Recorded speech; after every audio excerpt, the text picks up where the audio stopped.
መንግስቱ ካሴ ይባላለው የሰሜን አዲስ አበባ ሪጅን ዳይሬክተር ነኝ። ሰሜን አዲስ አበባ ሪጅን እንግዲህ ለአዲስ አበባ ከተማ አገልግሎት ከሚሰጡ ሪጅኖች መካከል አንዱ ሲሆን በስሩ 7 አገልግሎት መስጫ ማዕከላቶች አሉት። በእነዚህ አገልግሎት መስጫ ማዕከላት ደግሞ 184,078 ደንበኞችን አገልግሎት እየሰጠ ነው ያለው። እነዚህ ደንበኞች አክቲቭ ከስተመሮች ናቸው። ኢንአክቲቮቹ ሲጨመር ወደ 89,000 አካባቢ ይደርሳል ማለት ነው። በዚህ ውስጥ ደግሞ ከ184,000 ውስጥ 79%ቱን የድህረ ክፍያ ተጠቃሚ ደንበኞች የሚይዙ ሲሆን 21%ቱን ደግሞ ቅድመ ክፍያ ተጠቃሚ ደንበኞች አሉ።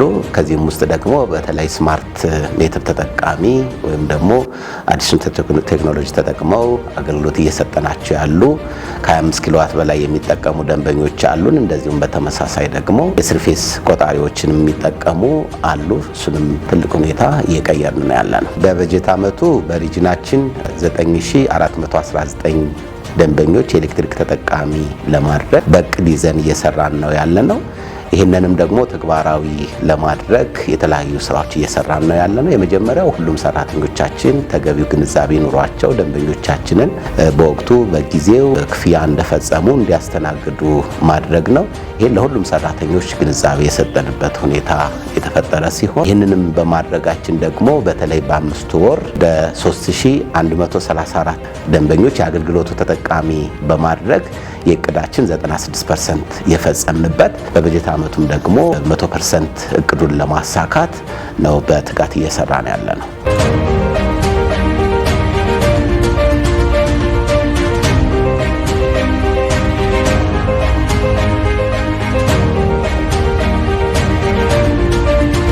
አንዱ እና ዋናው ትኩረት አድርገን እየሰራን ያለነው ደንበኞቻችን በወቅቱ አገልግሎቱ ተጠቃሚ እንዲሆኑ ነው። በተቋም ደረጃ ተቀመጠው በ10 ቀን ደንበኞችን እንድናስተናግድ ነው።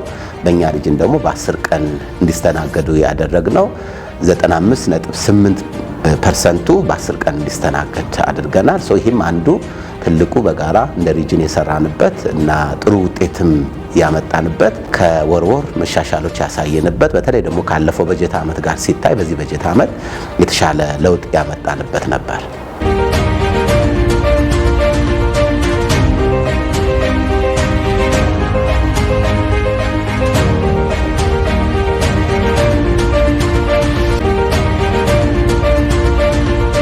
በተቋም ደረጃ በተለይ አዲሱን ወርኪንግ ሲስተም ከጀመርን ጀምሮ አንዱና ዋናው ደንበኞቻችን ሲመጡ ሊስተናገዱበት የሚችሉበት ምቹ ሁኔታ መፍጠር፣ እንደዚሁም ደግሞ ሰራተኞቻችን ደስተኛ ሆኖ ደንበኞቻችን የሚያገለግሉበት የስራ ኢንቫይሮንመንት መፍጠር ትልቁና ዋናው ነው እንዲሆኑ አድርገናል። ተቋሙ ባዘጋጀው ብራንድ መሰረት ሳቢ ማራኪ መንገድ እንዲዘጋጁ ተደርገዋል። ይሄ ደግሞ ደንበኞቻችን ምስክርነት እየሰጡን ነው ያሉት። ይሄ ተቋም ጥሩ ነው፣ አሁን በደንብ እየተሻሻለ ነው ያለው በሚል እየሰጡን ነው ያሉት። በተለይም ደግሞ ተቋሙ ባዘጋጀው በኮድ ኦፍ ኮንዳክት መሰረት አንድ ደንበኛ ሲመጣ የኛ ሰራተኞች በምን መንገድ ማስተናገድ አለባቸው የሚለውን ስልጠና እየሰጠን በዛ ልክ አገልግሎታችን ከጊዜ ጊዜ እንዲሻሻል ልዩ ትኩረት ሰጠን እየሰራን ነው ያለነው።